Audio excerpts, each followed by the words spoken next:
Depuis 2014, le Forum de Dakar se tient pour diagnostiquer la situation en Afrique afin de contribuer à la recherche de solutions aux maux qui l'affectent.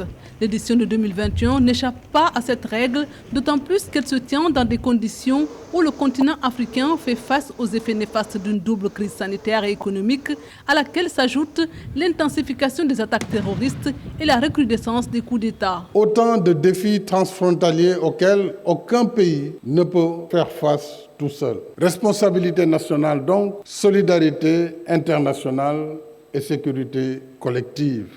Nous devons, par conséquent, continuer de pointer du doigt les causes internes et externes des conflits sur le continent et d'évaluer l'efficacité des réponses nationales, des opérations de paix et autres mécanismes de règlement pacifique des différends. Plusieurs actions ont été initiées pour le maintien de la paix sur le continent. 6 déployées par les Nations Unies et une par l'Union africaine en Somalie, AMISOM, qui compte à elle seule plus de 21 000 éléments. Les 7 opérations totalisent plus de 75 000 soldats.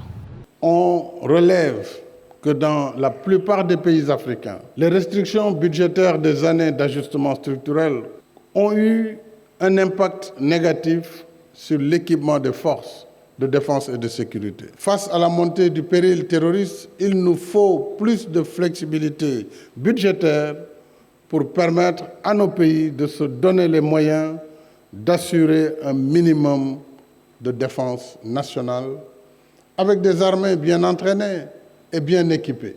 Pour contenir le choc de la Covid et amorcer sa relance économique d'ici à 2025, l'Afrique a besoin de 252 milliards de dollars. Pour atteindre cet objectif, plusieurs réformes doivent être engagées selon le président Macky Sall, notamment un assouplissement des règles de l'OCDE pour les prêts crédits export, corriger les règles d'évaluation du risque d'investissement en Afrique, entre autres.